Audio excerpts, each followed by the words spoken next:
प्रधानमंत्री नरेंद्र मोदी ने केरल के वायनाड में भारी बारिश और भूस्खलन से प्रभावित इलाकों का दौरा किया। मोदी ने सबसे पहले कन्नूर एयरपोर्ट पर लैंडिंग की और फिर वायनाड के लिए रवाना हुए। वायनाड पहुंचकर उन्होंने सबसे पहले प्रभावित इलाकों का हवाई सर्वेक्षण किया और फिर सड़क मार्ग से भी स्थिति का जायजा लिया। पीएम मोदी के साथ केरल के राज्यपाल आरिफ मोहम्मद खान, मुख्यमंत्री पिनराई विजयन और केंद्रीय पर्यटन और पेट्रोलियम राज्य मंत्री सुरेश गोपी भी मौजूद थे। प्रधानमंत्री ने राहत शिविरों का दौरा किया और प्रभावित लोगों से मुलाकात की। इसके बाद उन्होंने एक समीक्षा बैठक की अध्यक्षता की और राहत और बचाव कार्यों की जानकारी ली। उपराष्ट्रपति जगदीप धनखड़ ने जोधपुर में राजस्थान बार काउंसिल के विधिक सेमिनार में शिरकत की। यहाँ बतौर मुख्य अतिथि अपने संबोधन में उपराष्ट्रपति धनखड़ ने कहा कि भारत एकमात्र देश है जिसका संविधान देश की संसद से लेकर गांव की पंचायत तक अधिकार देता है। साल 2015 में 26 नवंबर को हर साल संविधान दिवस मनाने का निर्णय लिया गया। आपातकाल लगाने की दिनांक 25 जून को संविधान हत्या दिवस मनाने का निर्णय लिया। यह हर उस व्यक्ति की पीड़ा को याद दिलाएगा जिसने आपातकाल की पीड़ा को झेला। उपराष्ट्रपति ने आपातकाल को देश के लोकतंत्र का काला पक्ष बताया।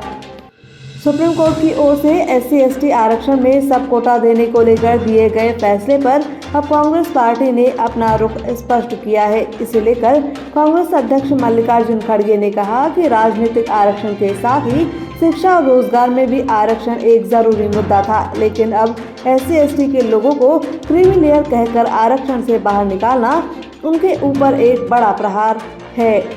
उन्होंने कहा कि कर्नाटक में आज भी कुछ गांव ऐसे हैं जहां लोगों को अंदर आने तक नहीं दिया जाता। जब तक देश में ऐसी चीजें चल रही हैं, आप आरक्षण को खत्म नहीं कर सकते। वहीं पीएम मोदी पर हमला बोलते हुए कांग्रेस अध्यक्ष ने कहा कि प्रधानमंत्री कहते हैं कि हम इसे हाथ नहीं लगाएंगे। अगर ऐसा था तो आपको तुरंत ही कहना चाहिए था कि यह लागू नहीं होगा। इसे संसद में लाकर आपको सुप्रीम कोर्ट का जजमेंट नकार देना चाहिए था, लेकिन आज 10-15 दिन हो चुके हैं, पर इसके लिए आपके पास वक्त नहीं है। दिल्ली के राजघाट में राष्ट्रपिता महात्मा गांधी को श्रद्धांजलि अर्पित करने के बाद आम आदमी पार्टी नेता मनीष सिसोदिया पार्टी मुख्यालय में कार्यकर्ता को संबोधित करने पहुंचे। उनके साथ राज्यसभा सांसद संजय सिंह, सौरभ भारद्वाज, आतिशी और गोपाल राय समेत तमाम नेता मौजूद रहे। मनीष सिसोदिया ने इस दौरान कहा कि आपकी इन आंसुओं ने ही मुझे ताकत दी है। मुझे उम्मीद थी कि 7 से 8 महीने में न्याय मिल जाएगा, लेकिन कोई बात नहीं, 17 महीने लग गए, लेकिन जीत ईमानदारी और सच्चाई की हुई है। भगवान के घर में देर है, अंधेर नहीं है। बीजेपी वालों ने बहुत कोशिशें की। उन्होंने सोचा कि अरविंद केजरीवाल, मनीष सिसोदिया और संजय सिंह को जेल में डालेंगे तो हम सड़ जाएंगे। दुनिया की बुरी ताकतें भी इकट्ठी हो जाएं तो सच्चाई की राह पर चलने वालों को बीजेपी वाले हरा नहीं सकते। सच बोलने वालों का तो भगवान भी साथ देते हैं। राजस्थान के राज्यपाल हरिभाऊ कृष्ण राव बागड़े सीमावर्ती जिले बाड़मेर के दौरे पर पहुंचे। यहां उन्होंने स्थानीय लोगों से बातचीत कर लोगों की समस्याओं के बारे में जाना। वहीं शिव विधानसभा क्षेत्र के दौरे के दौरान राज्यपाल ने स्कूल के बच्चों से भी बात की। इस दौरान पता चला कि 10वीं कक्षा के स्कूल के 34 बच्चों ने परीक्षा दी थी, जिसमें 27 बच्चे ही पास हुए। ऐसे में राज्यपाल ने स्कूल के प्रिंसिपल को बुलाकर फेल हुए बच्चों के बारे में जानकारी मांगी। वहीं स्कूल के छात्राओं से भी आगे की पढ़ाई के बारे में उनकी योजना जानी।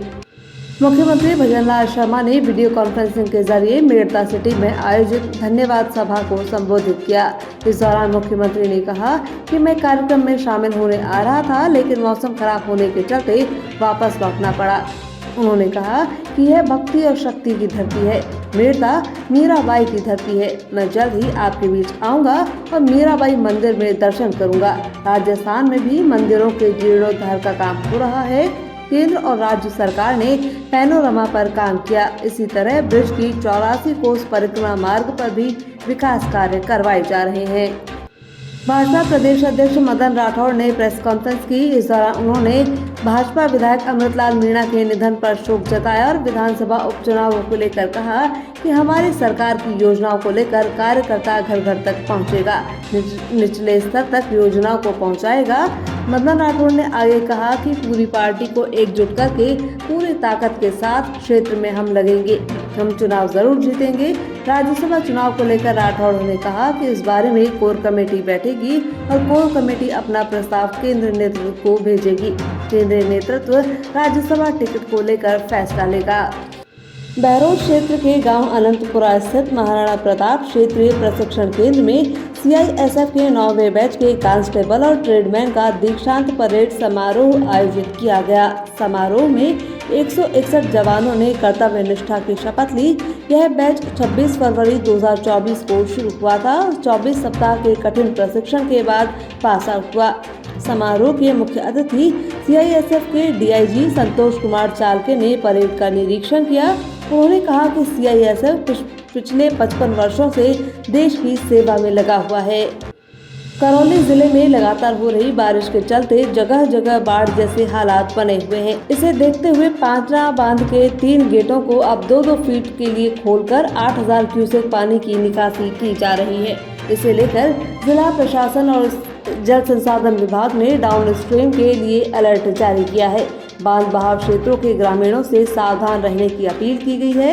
इससे जहां करौली में हालात को सुधारा जा सकेगा, वहीं बयाना विधायक के अंतिम छोर और केवला देव राष्ट्रीय उद्यान भरतपुर तक पानी पहुंच सकेगा। बयाना विधायक ऋतु बनावत ने इस संबंध में विभागीय मंत्री सुरेश सिंह रावत से आग्रह किया था।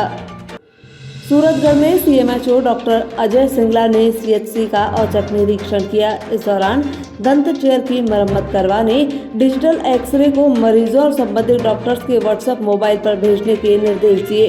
CMHO ने लेबर रूम, मेल और फीमेल वार्ड का भी जायजा लिया। वहीं अर्बन PHC में मिली अव्यवस्थाओं को लेकर नाराजगी जताई।